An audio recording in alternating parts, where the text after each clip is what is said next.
Y escribe al ángel de la iglesia en Tiatira, el Hijo de Dios, el que tiene ojos como llama de fuego y pies semejantes al bronce bruñido, dice esto: yo conozco tus obras y amor y fe y servicio y tu paciencia, y que tus obras postreras son más que las primeras. Pero tengo unas pocas cosas contra ti, que toleras que esa mujer, Jezabel, que se dice profetiza, enseñe y seduzca a mis siervos a fornicar y a cometer cosas sacrificadas a los ídolos. Y le he dado tiempo para que se arrepienta, pero no quiere arrepentirse de su fornicación. He aquí, yo la arrojo en cama y en gran tribulación a los que con ella adulteran, si no se arrepienten de las obras de ella. Y a sus hijos heriré de muerte, y todas las iglesias sabrán que yo soy el que escudriña la mente y el corazón, y os daré a cada uno según vuestras obras. Pero a vosotros y a los demás que están en Tiatira, a cuantos no tienen esa doctrina y no han conocido lo que ellos llaman las profundidades de Satanás, yo os digo, no os impondré otra carga, pero lo que tenéis, retenedlo hasta que yo venga. Al que venciere y guardare mis obras hasta el fin, yo le daré autoridad sobre las naciones, y las regirá con vara de hierro, y serán quebradas como vaso de alfarero, como yo también la he recibido de mi Padre. Y le daré la estrella de la mañana. El que tiene oído, oiga lo que el Espíritu dice a las iglesias. Amén. Tremendo pasaje, tremenda porción de la palabra de Dios. Tremenda en contenido y en extensión. Porque esta es la carta más larga que el Señor Jesucristo dirige a una iglesia. Y no es casualidad que, siendo la carta más extensa de las 7, sea la que trata tal vez en mayor profundidad el tema del pecado, la idolatría, la fornicación. En una palabra, apostasía, el desprendimiento de la fe de la iglesia. Tremendo. El Señor Jesucristo habla de sí mismo a la iglesia, así como a las anteriores y a las que continuarán, habla de sí mismo como lo siguiente. Aquí el Señor resalta 3 cualidades suyas. El Señor se presenta a la iglesia en Tiatira como el Hijo de Dios. No solamente para identificarse a sí mismo, no solamente para hablar de su deidad, sino para hablar de sí mismo como aquel que es el fundamento de la fe de la iglesia. Jamás olvide eso. Cuando el Señor Jesucristo le dice a los apóstoles, ¿quién dicen los hombres que soy? Ellos le dan la respuesta. Algunos dicen que eres Elías, Jeremías o Juan el Bautista. ¿Y qué dicen ustedes? Y ahí Pedro emite el fundamento de la iglesia. Confiesa que el Señor Jesucristo es el Cristo, el Mesías, el Hijo del Dios viviente. Ese es el fundamento de la iglesia cristiana universal.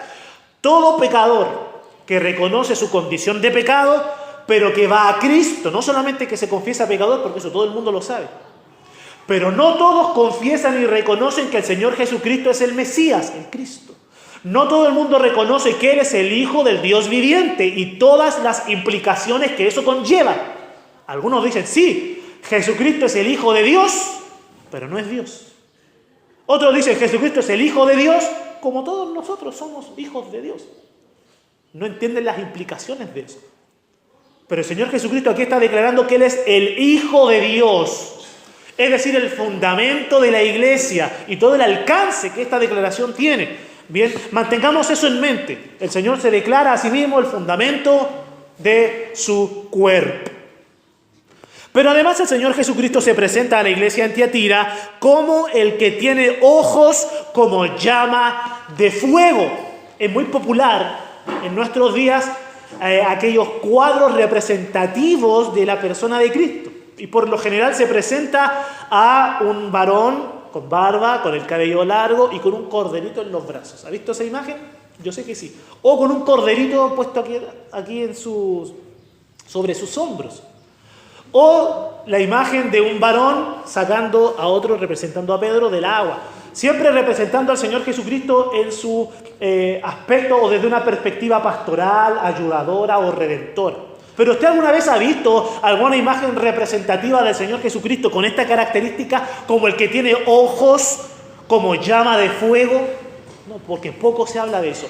¿Qué está queriendo manifestar el Señor a la iglesia en Tiatira al decir que Él tiene ojos como llama de fuego? Primeramente Él dice, yo soy el fundamento de la iglesia, total autoridad me es dada. Eso lo sabemos.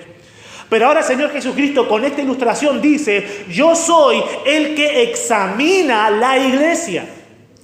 Recordemos que el fuego es un elemento de examinación y purificación de los metales preciosos. El crisol prueba la plata y la hornaza el oro, pero Jehová prueba los corazones. Entonces estos ojos de llama de fuego son capaces de penetrar hasta lo más íntimo del pensamiento, de la mente y del corazón de la iglesia para, primero, purificar o disciplinar, pero además para castigar. Porque en las escrituras sagradas el fuego no solamente es ilustración de examinación o purificación, sino además también de castigo y de juicio. Recordamos a Sodoma y Gomorra. ¿Cuál fue el juicio que el Señor trajo sobre ellos? Recordamos a Nadab y a Abiú, que ofrecieron fuego extraño. Sabemos cuál fue el juicio que cayó sobre ellos. Y recordamos cuál es el juicio que el Señor Jesucristo establece para aquellas imágenes ilustrativas que son los sacrificios que ofrecían los israelitas. El animal no solamente era degollado, el animal no solamente derramaba su sangre, no solamente la sangre era tomada y llevada al propiciatorio, sino que además el cuerpo del animal era quemado. Porque el fuego no solamente es ilustración de examinación y purificación, sino además de juicio. Por eso el infierno está preparado y listo para recibir a los que mueren en sus delitos y pecados. Y un lago de fuego que es un castigo futuro que va a durar por la eternidad para aquellos que no dobleguen su vida a Cristo. Entonces, el Señor Jesucristo está mostrándose como aquel que puede examinar hasta lo más profundo y está listo y dispuesto para disciplinar, pero también para castigar. Pero hay una tercera ilustración que el Señor Jesucristo usa acá, y es aquella que dice así: el que tiene pies semejantes al bronce bruñido dice esto. Esto está en concordancia con Apocalipsis capítulo 1 versículo 15.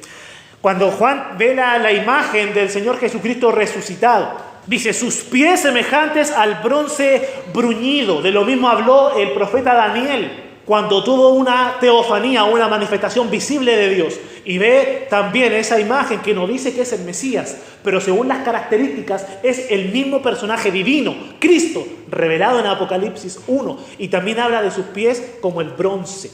¿De qué nos habla esto? En el Antiguo Testamento el bronce es ilustración o imagen del juicio de Dios. Cuando nosotros vamos al libro de Éxodo, del capítulo 26 al capítulo 30, y vemos las instrucciones que Dios da acerca de cómo debe ser construido el tabernáculo, esa tienda de campaña para la adoración, vemos que el mobiliario es de oro, porque se entregan sacrificios agradables a Dios. La sangre de los animales se rociaba sobre el propiciatorio, que era una tapa de oro. El candelero era de oro, proveía luz al tabernáculo. La mesa con los panes de la proposición era de oro, pero había un mueble que era de bronce, que es el altar de los sacrificios, donde se ponían los animales para ser quemados. Ese altar no era de oro, porque recibía la inmundicia, ese animal que cargaba con el pecado, y se le prendía fuego. Era de bronce. Entonces los pies de bronce representan a aquel Mesías, aquel Señor de la iglesia que camina en poder, en autoridad y que se posesiona listo para castigar, listo para enjuiciar. Poco se habla de estas características, pero son las características que resalta el libro de Apocalipsis acerca de nuestro Señor Jesucristo. Y el libro de Apocalipsis es la revelación de Jesucristo. Está mostrando al Señor Jesucristo tal cual como Él es. Qué bueno es estar del lado correcto en la vida y por la eternidad. Cuando el Señor habla a la iglesia en Tiatira, el Señor Jesucristo destaca el avance que esta iglesia ha tenido, la amenaza que hay en la iglesia y la fidelidad que hay en la iglesia. Entonces vamos a tener estos tres elementos en mente: el avance de la iglesia, la amenaza que había en la iglesia y la fidelidad de al menos una porción de la iglesia. ¿Qué dice el Señor Jesucristo acerca del avance que la iglesia en Tiatira había tenido? Dice ahí el versículo 19, yo conozco tus obras y amor y fe y servicio, y tu paciencia y que tus obras postreras son más que las primeras. Qué importante, realmente esto es muy importante. La iglesia en Tiatira estaba creciendo, se estaba desarrollando, estaba cumpliendo el propósito del Señor Jesucristo para ella. Estaba creciendo primeramente en cualidades o en virtudes internas. ¿Cuáles son estas virtudes internas que son mencionadas de la iglesia? Se menciona el amor, se menciona la paciencia y se menciona la fe. Ahora, estas tres virtudes son parte del fruto del Espíritu que menciona Gálatas capítulo 5.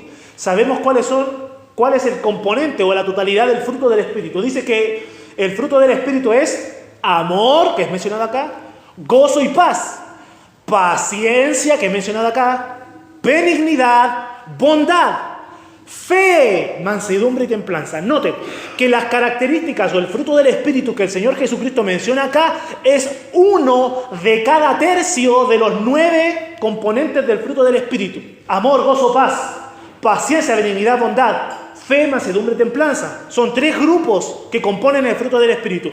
El primer grupo representa las cualidades que tienen que ver con la persona de Dios. Amor hacia Dios, gozo de Dios, paz que provee Dios. Luego, las características o cualidades que tienen que ver con el prójimo. Paciencia para con los hermanos, benignidad para con los perdidos y con los hermanos también. Paciencia, benignidad y bondad para con todos. Y luego las virtudes que tienen que ver con el creyente en su desarrollo personal. Fe, mansedumbre y templanza, que es lo que cada uno de nosotros tenemos que manifestar. ¿Se da cuenta? Cada fruto del Espíritu es parte de 1/3 de los 9 que componen el fruto del Espíritu Santo. Ahora, ¿de qué nos habla esto? Nos habla de que la iglesia estaba desarrollándose de manera integral en lo espiritual. No son mencionados los 9, pero son mencionados 3, uno de cada grupo. La iglesia se estaba desarrollando. Y qué hermoso es esto, porque precisamente ese es el propósito de los ministros, y por el cual el Señor Jesucristo establece ministros para su iglesia. Que la iglesia pueda crecer en el Espíritu. Ese es el propósito de la iglesia, o de los ministros para con la iglesia. El propósito de los pastores no es organizar conciertos, no es organizar campamentos, no es organizar la celebración de fiestas patrias, de Navidad o de Año Nuevo, aunque no hay ningún problema si las iglesias lo hacen, de verdad. Pero el trabajo de los ministros, de los pastores y maestros, es ocuparse en el desarrollo espiritual de la iglesia. Y esta iglesia estaba cumpliendo ese propósito. Gloria al Señor por eso. Luego la iglesia estaba desarrollando no solamente cualidades internas, sino además obras externas o cualidades externas y visibles. ¿Y qué se menciona acá acerca de las obras externas? Se menciona lo siguiente: yo conozco tus obras. Ya hemos hablado de cuáles son las obras de los creyentes: tu amor y fe y servicio. La iglesia en Tiatira crecía en lo espiritual y esas obras de fe las estaba traduciendo en servicio. Espero que se entienda este principio. Mientras más se crece en lo espiritual, más se obra y más se manifiesta en lo visible cuando un creyente está creciendo en la fe. Entonces, cuando uno crece en lo espiritual, eso se traduce en obras de servicio. Esto es importante hacerlo notar. La iglesia, o más bien, la ciudad de Tiatira era muy diferente a la ciudad de Pérgamo y a la ciudad de Éfeso. Estas dos mencionadas anteriormente eran grandes metrópolis en el Asia Menor. La ciudad de Tiatira era una ciudad que estaba establecida en un lugar llano, entre Pérgamo y Sardis. Un lugar llano, sin grandes relieves, no servía mucho como base militar. No era una gran metrópoli, no era un centro, no era una concentración de política, sí del comercio, pero no de la política y de la organización nacional. Estuve leyendo y se menciona que la ciudad de Tiatira era utilizada principalmente para que acampara el ejército que brindaba protección a Pérgamo. Sin embargo, se desarrollaba un gran comercio acá. Ahora, ¿por qué es importante mencionar esto y por qué hago mención de aquello? Porque en una ciudad principalmente comercial, la iglesia cristiana se estaba ocupando en obras de servicio. O sea que esta iglesia había entendido a cabalidad las palabras del Señor Jesucristo, el cual dijo que la vida del hombre no consiste en la abundancia de los bienes que posee. Los cristianos de Tiatira Entendían aquello y vivían para crecer en lo espiritual y ocuparse en el servicio al prójimo. ¿Qué es el servicio? El servicio es este trabajo, este esfuerzo, estas obras que no tienen una intención de remuneración, que se hacen por amor a Dios y por amor al prójimo. Y la iglesia se ocupaba en el servicio. Así como con las iglesias anteriores, también tenemos mucho que aprender de esta iglesia, mucho que recordar. Y entender estos elementos nos ayudan a enfocarnos en cuál debe ser la dirección que debemos seguir en nuestro caminar con Cristo. La palabra dice que raíz de todos los males es el amor al dinero, el cual, codiciando algunos, se desviaron de la fe. Bien, eso no le pasaba a estos hermanos, no tenían esa debilidad, porque entendían el valor del servicio y de la entrega sacrificial. Recordemos que abundaban en amor. Y el amor es eso, entregarse voluntaria, sacrificial y santamente por el bien de aquel que es amado.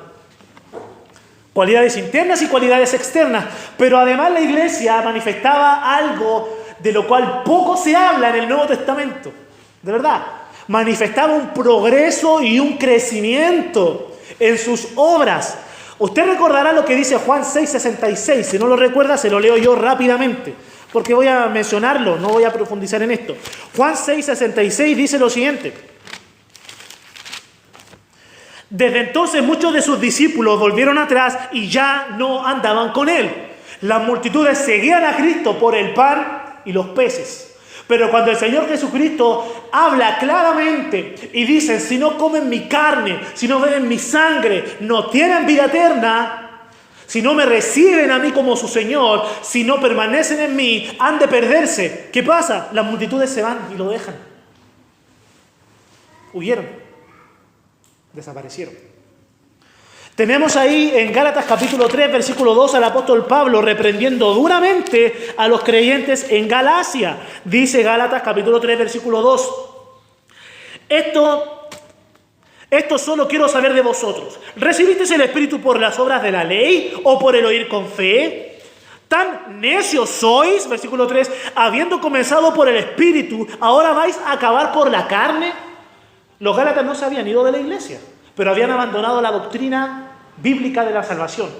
Habían dejado de confiar en el Señor, en la gracia, y estaban intentando alcanzar o mantener la salvación por medio de sus obras, sometiéndose al judaísmo. No se fueron de la iglesia, pero sí abandonaron la doctrina sana. Lo mismo, un alejamiento de la verdad. Así como los discípulos de Juan capítulo 6. En 1 Corintios capítulo 3, versículo 3, encontramos un problema similar en la iglesia. 1 Corintios 3:3 dice el apóstol a los corintios: porque aún sois carnales, pues habiendo entre vosotros celos, contiendas y disensiones, ¿no sois carnales y andáis como hombres? La iglesia de los corintios tenía la doctrina apostólica. Había recibido el ministerio de Pablo, había recibido el ministerio de Apolos y el ministerio de muchos otros entendidos en la palabra. Y en vez de desarrollar un crecimiento, estaban estancados. Considerando estos tres pasajes, no es muy inspirador el panorama de la iglesia primitiva. Por lo general siempre se dice: debemos ser como la iglesia primitiva, debemos ser como los primeros creyentes. Sí, abandonaron al Señor Jesucristo, abandonaron la sana doctrina, se estancaron y eran enanos espirituales, no estaban madurando. ¿Quiere más? Hebreos capítulo 5, versículo 12. Este es el versículo que ha traído mucha confrontación a la iglesia a lo largo de los siglos. Porque debiendo ser ya maestros, después de tanto tiempo, tenéis necesidad de que se os vuelva a enseñar cuáles son los primeros rudimentos de las palabras de Dios. Y habéis llegado a ser tales que tenéis necesidad de leche y no de alimento sólido. Creyentes en pañales, creyentes que necesitaban una mamadera y no podían soportar las profundidades de la palabra de Dios y la dura exhortación que les era entregada. Entonces, ese es el panorama de la iglesia en el primer siglo. Pero los creyentes en Tiatira se les dice algo que difícilmente podemos encontrar que se le dice a otra iglesia. A excepción tal vez de los tesalonicenses, que es una iglesia ejemplar. Pero dice el Señor a los de Tiatira: tus obras postreras son más que las primeras. Había un desarrollo, había un crecimiento, había un progreso. Y gloria a Dios por eso, porque vemos un buen ejemplo en creyentes del primer siglo. Entonces, qué hermoso es cómo el Señor conduce a su iglesia al desarrollo y al crecimiento pleno en la fe. Pero a pesar de que la iglesia tenía este desarrollo, a pesar de que la iglesia tenía este crecimiento espiritual y estas obras de servicio, la iglesia estaba pasando por una fuerte amenaza. Una fuerte amenaza. ¿Cuál era esta amenaza? Está en los versículos 19 y 20. Era una mujer que es mencionada acá con el nombre de Jezabel.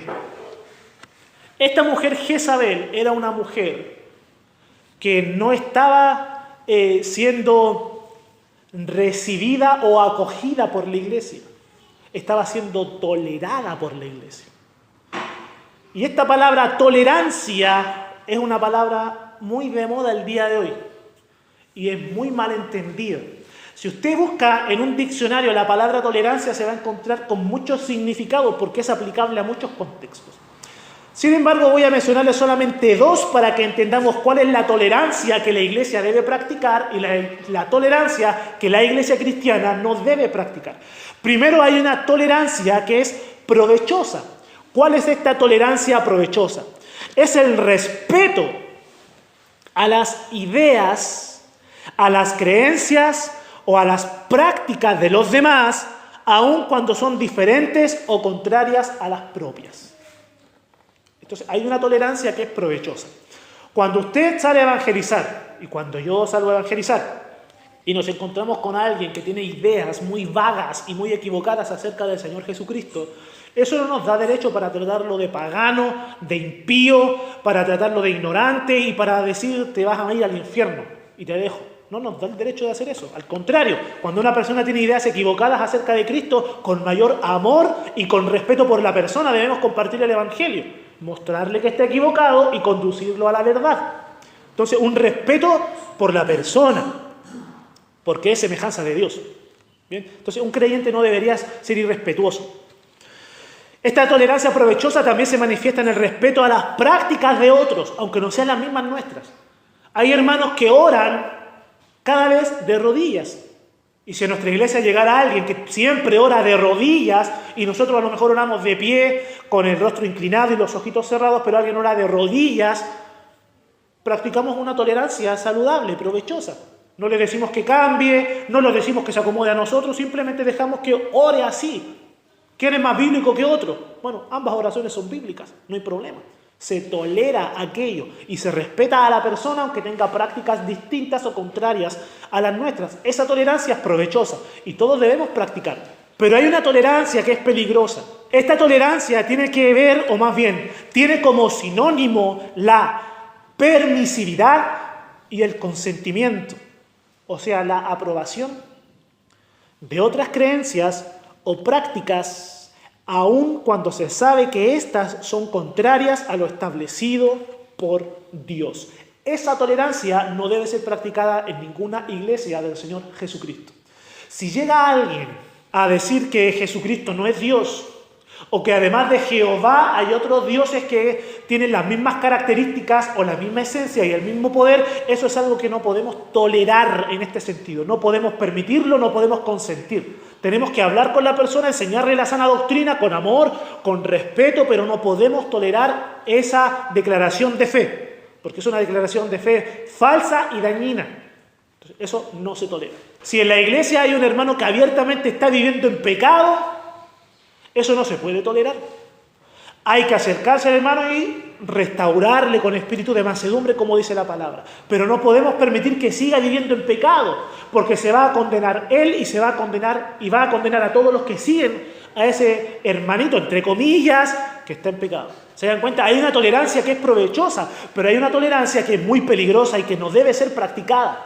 Por eso el apóstol Pablo habla de estas dos ilustraciones. Y cuando habla a los corintios dice: toleradme, le dice el apóstol Pablo a los corintios. Pero en otra ocasión el apóstol Pablo le dice: bien toleráis a los que os maltratan, bien toleráis a los que os abofetean. Entonces ahí claramente está mostrando ambos contrastes, la tolerancia que es provechosa y la tolerancia que es peligrosa y que trae despropósito y consecuencias a la iglesia del Señor. Esta mujer Jezabel estaba siendo tolerada con la segunda tolerancia que les he mencionado. Se estaba permitiendo que desenvolviera sus creencias y sus prácticas, aun cuando estas prácticas eran destructivas en la iglesia en Tiatira. Esta era una mujer de mucha influencia en la iglesia. Ahora, todas las mujeres, de verdad, y estos hombres se lo muy a pecho, las hermanas que están acá, y los varones pongan mucha atención. Las mujeres, Dios les ha dotado de algo especial. Se podría decir de una manera llana, las ha dotado de un no sé qué, que las hace muy influyentes para o hacia los hombres, sobre todo en la vida matrimonial, sobre todo en el noviazgo, sobre todo cuando el varón y la mujer entran ya en una relación de compromiso o de matrimonio. El Señor ha dotado a las mujeres de un gran poder de influencia sobre el varón. Lo mismo, hay una influencia que las mujeres pueden ejercer, que es una influencia positiva y una influencia que es negativa. Y quiero enfocarme en esto para que lo entendamos y que las hermanas que están acá puedan tomar esta enseñanza y aplicarla de la manera correcta. Bien, hay una influencia que es positiva. Si nosotros nos trasladamos a Proverbios capítulo 31, vamos a encontrar la ilustración, o más bien el relato de la mujer virtuosa. Y cuando nosotros consideramos este relato de la mujer virtuosa, nos encontramos con el versículo 23 lo siguiente. Su marido, el marido de la mujer virtuosa, es conocido en las puertas, cuando se sienta con los ancianos de la tierra. Una mujer tiene la capacidad, una mujer que honra a Dios, que se dirige por los parámetros bíblicos, de influenciar a su marido de tal manera que él pueda desarrollarse en lo intelectual. Cuando ustedes ven un varón inteligente, sabio, elocuente como este varón, ustedes pueden asegurar que él tiene una esposa que le está apoyando y que le está animando a desarrollar esas características. Porque el varón, el esposo de la mujer virtuosa, dice, es conocido en las puertas cuando se sienta con los ancianos de la tierra. O sea que este varón, el esposo de la mujer virtuosa, se sienta con los ancianos de la ciudad a discutir temas de administración y política, porque de eso se conversaba en las puertas de la ciudad. Y era un hombre conocido, era un hombre de reputación. Una mujer puede ejercer tal influencia que un hombre pueda ser reconocido como un hombre de virtud, de sabiduría, de conocimiento y de provecho para la sociedad. Fíjese qué gran influencia tienen las mujeres sobre sus maridos. Una mujer puede aportar al desarrollo intelectual y social de su marido y hasta el desarrollo emocional del varón. Dice ahí el versículo 11, el corazón de su marido está en ella confiado y no carecerá de ganancia. O sea que el marido de la mujer virtuosa sabe la mujer que tiene a su lado, puede confiar en ella y está tranquilo porque sabe que esa mujer no se va a pasar toda la tarde viendo telenovelas. Cuando esta mujer sale y conversa con sus amigas en el barrio, en la calle o en las plazas, no está hablando mal del marido, no está hablando mal de los hijos. El corazón de su marido está en ella confiado. Una esposa de virtud, una esposa que ama a Dios, puede influenciar grandemente a su marido y hacer muchas cosas en su esposo, positivas, para la gloria de Dios. Pero una mujer también puede influenciar negativamente a su esposo. Ponga atención a lo que dice Primero de Reyes, capítulo 19. Capítulo 16. Y aquí está el motivo por el cual el Señor Jesucristo utiliza el nombre de Jezabel para referirse a esta mujer en Apocalipsis, capítulo 2. Sé que estamos abarcando muchos temas, pero esto es para explicar el texto de Apocalipsis. Voy a leer del versículo 28 en adelante. Dice, y Omri, ¿quién fue Omri? Fue un rey de Israel, de la región norte, cuando ya el reino estaba dividido. Y Omri durmió con sus padres y fue sepultado en Samaria y reinó en lugar suyo, Acab, su hijo. No olvide nunca el nombre Acab. Nunca le vaya a poner así a un hijo. Acab. Comenzó a reinar Acab, hijo de Omri, sobre Israel el año 38 de Asa, rey de Judá. Y reinó Acab, hijo de Omri, sobre Israel en Samaria 22 años. Y Acab, hijo de Omri, esto, atentos, hizo lo malo ante los ojos de Jehová, más que todos los que reinaron antes de él. En el versículo 25 dice que Omri, el padre de Acab, había sido el peor rey en lo moral. Pero ya en el versículo 30, alguien le quita el puesto. Su propio hijo, Acab, es reconocido como el peor rey en Israel en cuanto a lo moral. ¿Por qué razón? Pastor, ¿por qué Acab llegó a ser el peor, el más corrompido de todos los reyes? Por lo siguiente, 31. Porque le fue ligera cosa andar en los pecados de Jeroboam. Jeroboam había sido un rey idólatra, que puso 2 becerros de oro en Israel para que fueran adorados. Y tomó por mujer a Jezabel, hija de Et-Baal. Et-Baal era el nombre de un rey, del rey de Sidón. Y el nombre Et-Baal significa Baal vive. Era un nombre de adoración al dios cananeo. Rey de los sidonios. Y Acab fue y sirvió a Baal y lo adoró. Acab se casó con una adoradora devota de un dios falso, del dios Baal, dios con minúscula. El dios Baal era el dios cananeo, era el dios de la fertilidad. ¿En qué consistía el culto a Baal? Bueno, se le quemaba incienso en los lugares altos de la ciudad. ¿Por qué? Porque se estimaba que si se sacrificaba en los lugares altos, entonces esa era una adoración más visible al falso dios. Y debajo de todo árbol frondoso se organizaban orgías de adoración a Baal, era el dios de la fertilidad. Se levantaba un templo a Baal y en ese templo a Baal habían sacerdotes y sacerdotisas que ejercían la prostitución en adoración a Baal. Entonces, como un pastor lo menciona, cuando alguien quería que sus terrenos produjeran mucho, entonces él iba y decía, ¿sabes qué? Le decía al sacerdote, yo traigo esta ofrenda a Baal porque quiero que mis terrenos produzcan mucho. Quiero que mis terrenos sean fértiles. Entonces el sacerdote le decía, mira, tú vas a estar con esta profetisa, o con esta sacerdotisa, perdón, y así como ella va a ser fértil en esa unión, tus campos van a ser fértiles. Y ese era el culto a Baal. Tenía que ver netamente con lo inmoral, con lo sexual, con la depravación. Y Acab se entregó a la adoración de Baal. E hizo altar a Baal en el templo de Baal que él edificó en Samaria. O sea que Acab se dedicó a construirle un templo a este falso dios y una estatua, un monumento a él. Esto por casarse con una devota adoradora de Baal. E hizo también Acab una imagen de Asera. ¿Quién era Asera? Bueno, era el complemento femenino a este falso dios de la fertilidad. Entonces estaba el dios de la fertilidad y la diosa de la fertilidad. Y el culto era prácticamente el mismo para ambos. Las religiones falsas hacen eso. Toman la figura masculina y toman a la figura femenina como igualmente importante a la masculina. Eso no ha cambiado. Las falsas religiones el día de hoy continúan con esos principios de adoración o de falsa adoración. Hizo también Acab una imagen de Asera, haciendo así Acab más que todos los reyes de Israel que reinaron antes de él para provocar la ira de Jehová, Dios de Israel. O sea, que esta mujer Jezabel ejerció en Acab una influencia de tal manera que lo alejó totalmente de Dios a una vida de inmoralidad, de perversión y de corrupción abierta y sin vergüenza. Cuando Dios manda a un varón llamado Jehú a ejecutar juicio contra la familia de Acab y los descendientes, llega Jehú, esto está en 2 de Reyes capítulo 9, versículo 22, y dice, cuando vio Joram a Jehú, dijo, ¿hay paz, Jehú? Y él respondió, ¿qué paz con las fornicaciones de Jezabel tu madre y con sus muchas hechicerías? Ese era el testimonio de Jezabel, la esposa del rey. O en este caso del antiguo rey ya de Israel, de Acab. O sea que una mujer puede ejercer tal influencia en su marido que puede una mujer hacer de su marido un hombre de virtud, un hombre de testimonio, un hombre de fe, como un hombre totalmente corrompido, depravado y con una mente entenebrecida, idólatra e inmoral. La influencia que una mujer puede ejercer en su marido. Y esta mujer Jezabel de Apocalipsis capítulo 2 estaba ejerciendo una terrible influencia en la iglesia de Tiatira, a pesar de que la iglesia había comenzado como una iglesia tan sana, tan saludable, una iglesia de tanto crecimiento, había un elemento de amenaza que estaba conduciendo a la iglesia a la perversión y a la corrupción. ¿Qué nos dice Apocalipsis capítulo 2 acerca de esta mujer? Voy a ir rápido con esto. Apocalipsis, o el Señor Jesucristo dice acerca de Jezabel que se autoproclamaba ministra. Dice que ella se hacía llamar profetisa. La palabra de Dios sí nos habla de mujeres que eran profetisas. Nos habla de María, la hermana de Moisés, que era profetisa. Nos habla de Débora, que también era profetisa, conforme al corazón de Dios. Nos habla de una mujer llamada Hulda, que también era profetisa.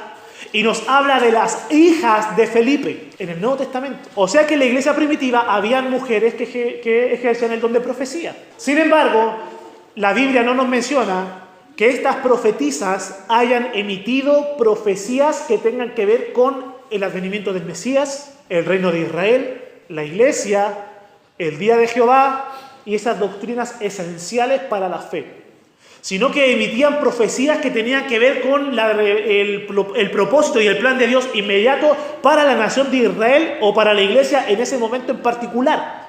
¿Se entiende? Entonces, ¿Dios ha utilizado a mujeres para la profecía? Claro que sí, para situaciones particulares. Así como el Señor utiliza también a mujeres para el evangelismo, lo leímos delante en Juan capítulo 4. La mujer samaritana es el primer ministerio de evangelismo mencionado en la vida de Cristo. La primera misionera, o el primer misionero fue una mujer, la mujer samaritana. Entonces Dios utiliza a las mujeres. Pero esta mujer estaba ejerciendo un falso ministerio, se hacía llamar profetisa y estaba ejerciendo un, entre comillas, ministerio corrupto e ilegítimo. ¿Cuál era el ministerio que esta mujer, Jezabel, estaba ejerciendo en la iglesia de Tiatira? Estaba ejerciendo la docencia sobre los varones, sobre los ministros de la iglesia. Por eso dice que enseñaba y apartaba a los siervos del Señor. Muy probablemente tiene que ver el hecho de que una mujer, esto es muy probable, es una especulación bíblica o en base a la Biblia. La palabra nos dice en el libro de Hechos que había una mujer llamada Lidia que se convirtió a Cristo bajo el ministerio del apóstol Pablo. Y esta mujer llamada Lidia era de Tiatira. Entonces, muy probablemente la Biblia hace mención de esta mujer llamada Lidia porque luego ella vuelve a Tiatira con el evangelio. Y es muy probable que Dios la haya utilizado a ella como parte fundamental para la fundación de la iglesia en Tiatira. Es muy probable. Muchas iglesias en el día de hoy también se han fundado porque un grupo de hermanas se reúne para buscar del Señor y luego llegan sus familiares hasta que el Señor trae un pastor y la iglesia continúa desarrollándose. Amén. Gloria al Señor por eso.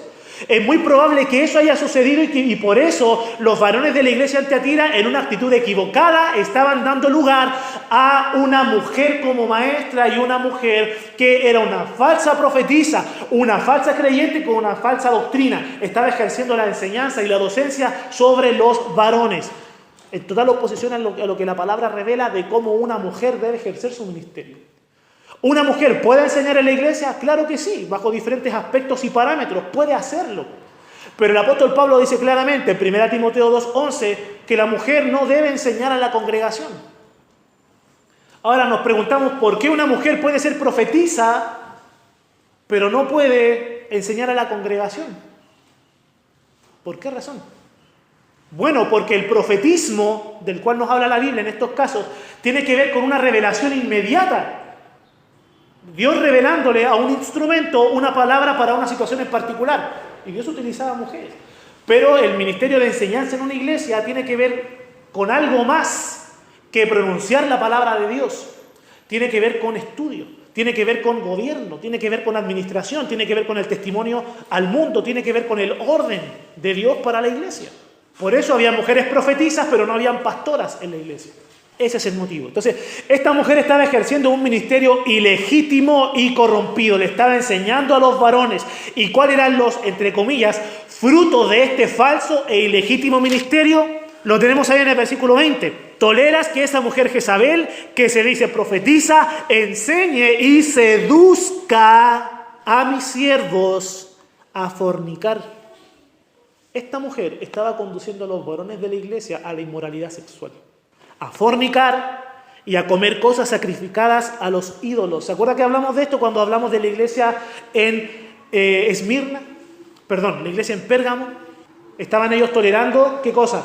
A los que mantenían la doctrina de Balaam y a los nicolaitas, que conducían a los creyentes a la inmoralidad sexual y la adoración de falsos dioses. Bien, esta mujer Jezabel estaba haciendo lo mismo, pero en Tiatira. Entonces, corrompía la moral de los ministros. ¿Era esta mujer Jezabel responsable del pecado? Totalmente. Pero los varones no tienen menos responsabilidad que ella en el pecado que estaban cometiendo. Le voy a decir algo. Cuando en una iglesia los varones entienden a qué los ha llamado Dios, cuando los varones entienden la posición que Dios les ha dado en la familia, para con sus respectivas esposas, para con sus respectivos hijos, para con la congregación, y cuando los hombres toman y adquieren una actitud varonil de valentía, los varones entienden su responsabilidad y ponen manos a la obra, de tal manera que las hermanas se gozan de eso. Porque ¿qué pone a una esposa más feliz, más contenta y con un sentir de dicha que ver a su esposo levantarse temprano a buscar del Señor, a preparar el hogar para que luego llegue la esposa y los hijos a tomar un desayuno? Cuando el hombre toma y asume el liderazgo que le corresponde en el hogar. Cuando el hombre toma la iniciativa de enseñarle a sus propios hijos a leer. Cuando el varón le enseña a sus hijos y a su esposa las escrituras. Cuando él toma la iniciativa de levantarse temprano, buscar al Señor y luego salir a trabajar. Y salir del trabajo y volver a su casa a estar con su esposa y sus hijos. Y no salir con sus amigos, sino estar en su hogar.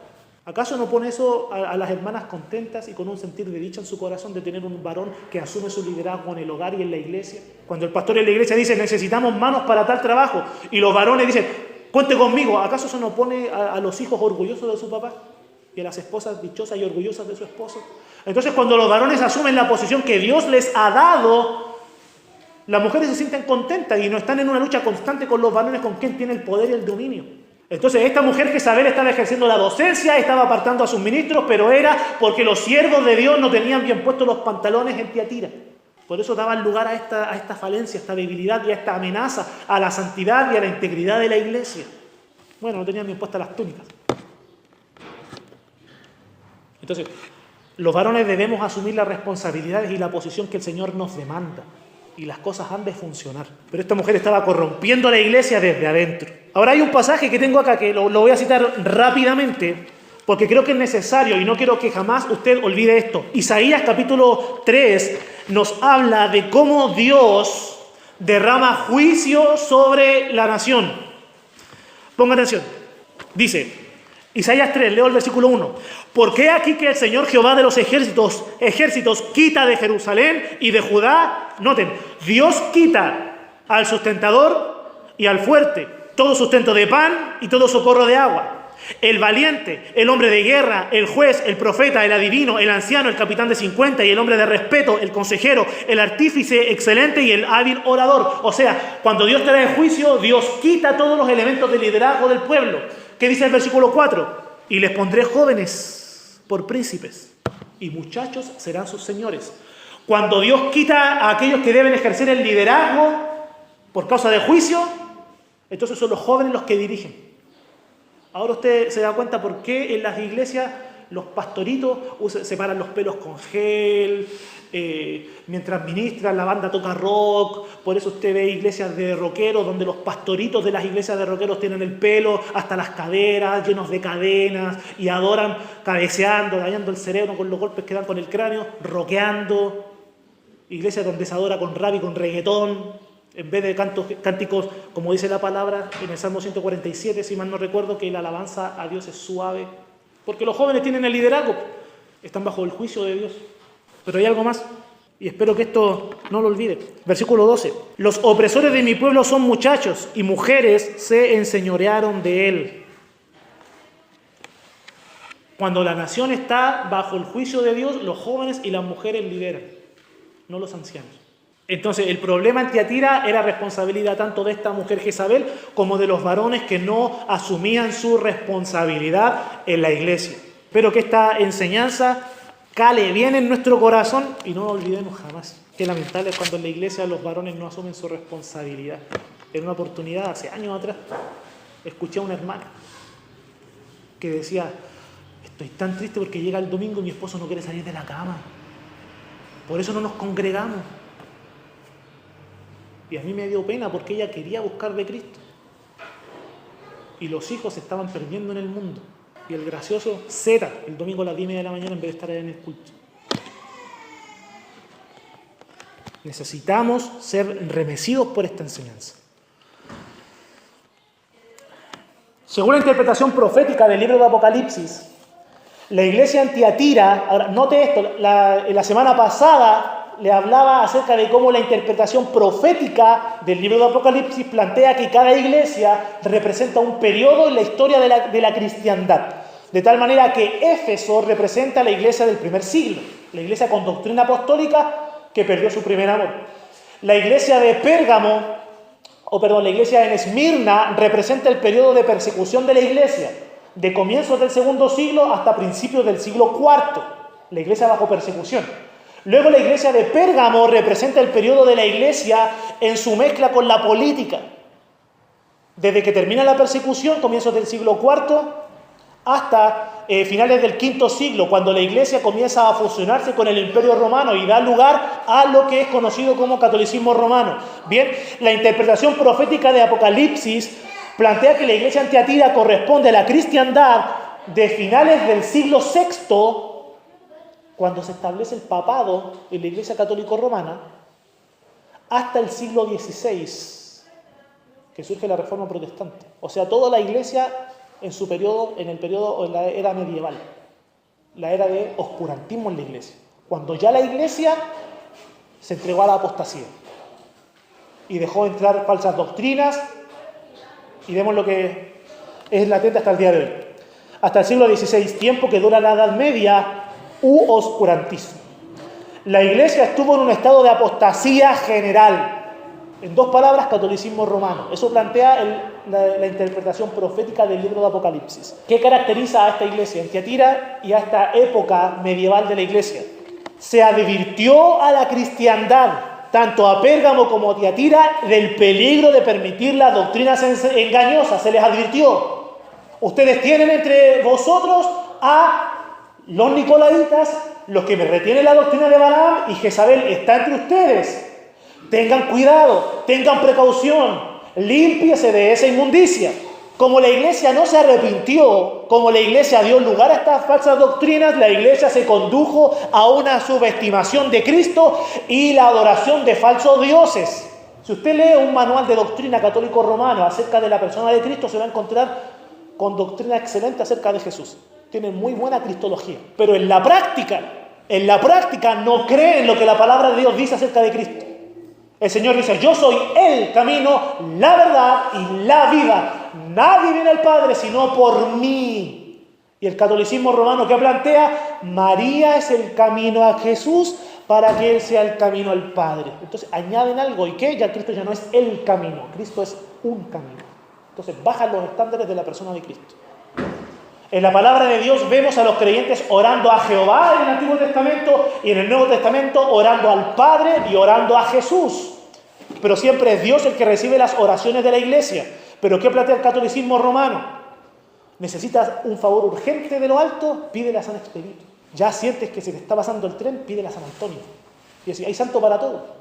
Ha llegado a rayar tanto en la locura que aquí en Chile tenemos hasta el patrón de los delincuentes, a los cuales los delincuentes se encomiendan. Se le dio tiempo a la iglesia de arrepentirse y no quiso hacerlo. Porque la palabra de Dios nos plantea esto: esta mujer Jezabel es una mujer implacable, no quiere arrepentirse, es orgullosa, es soberbia, no quiere reconocer que está mal. Y mantiene su error, mantiene su pecado, mantiene su fornicación, mantiene su idolatría, mantiene su hechicería. No quiere arrepentirse, no quiere apartarse, quiere seguir en su camino. La iglesia no ha querido arrepentirse y hasta el día de hoy vemos cuáles son las consecuencias de permitir que la falsa doctrina, la idolatría y la fornicación espiritual permeen la iglesia. Un alejamiento total de las verdades de la palabra de Dios. Pero Dios habla también de la fidelidad que había en Tiatira, porque le voy a mencionar algo, y esto es importantísimo. Siempre hay un remanente fiel.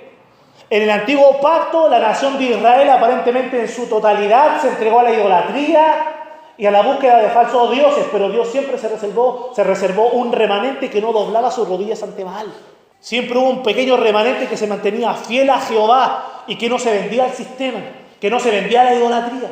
Y en la iglesia también siempre ha habido un remanente fiel, el cual, cuando la iglesia se prostituyó, cuando la iglesia se vendió a la idolatría, cuando la iglesia permea con la política, el remanente fiel permanece, persiste. ¿Cuáles son las consecuencias? La falsa iglesia los persigue herejes. Están leyendo la Biblia, herejía, están en contra de lo establecido por la iglesia oficial. Están orando el Padre Nuestro por su propia cuenta, herejes. Están rebautizando a sus bebés que ya fueron bautizados, los están bautizando después del supuesto nuevo nacimiento, herejes, persecución. Siempre ha habido un remanente fiel que no se entrega al sistema, que no se corrompe con la nación. Y en la iglesia en Tiatira había un remanente fiel. Aún en medio de una iglesia en apostasía, como lo era Tiatira, se mantiene un grupo de quienes no se han contaminado con las enseñanzas diabólicas. Estas enseñanzas diabólicas son las profundidades de Satanás que se mencionan en el versículo 24. O sea que hay un remanente fiel. ¿Y qué le dice el Señor Jesucristo al remanente que es fiel? Versículo 24. Pero a vosotros y a los demás que están en Tiatira, a cuantos no tienen esa doctrina y no han conocido lo que ellos llaman las profundidades de Satanás, yo os digo, no os impondré otra carga, pero lo que tenéis, retenedlo hasta que yo venga. Aquí tenemos la primera mención del arrebatamiento de la iglesia en Apocalipsis. Hay un remanente fiel y ustedes tienen algo, manténganlo hasta que yo venga por ustedes. ¿Qué es lo que la iglesia debía retener? Pablo escribe a Timoteo y le dice que los ministros deben ser retenedores de la palabra fiel, o sea, de la doctrina tal cual como la predicaron los apóstoles. Esa es la doctrina que la iglesia debe creer, lo que escribieron los apóstoles en el Nuevo Testamento.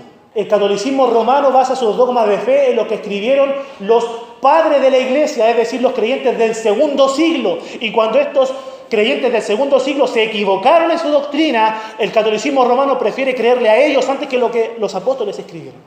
Un error. Tenemos que ir a la doctrina apostólica, lo que la palabra de Dios dice, y luego lo que dijeron todos los demás, todos los padres de la iglesia y los doctores de la iglesia, lo interpretamos a la luz de lo que la Biblia dice. Ese es nuestro parámetro a seguir. Entonces, retén lo que tienes. ¿Qué cosa es la enseñanza apostólica? Pablo dice a Timoteo que debía retener la forma de las sanas palabras. Retén la doctrina. Retén lo que te ha sido dado. ¿Qué más debía retener la iglesia? Pablo dice, porque yo os he enseñado lo que asimismo recibí, que la noche que el Señor Jesucristo fue entregado tomó pan, o sea, los sacramentos. A nosotros como creyentes nos han sido dados los sacramentos, el bautismo y la cena, nos fue dado por el Señor.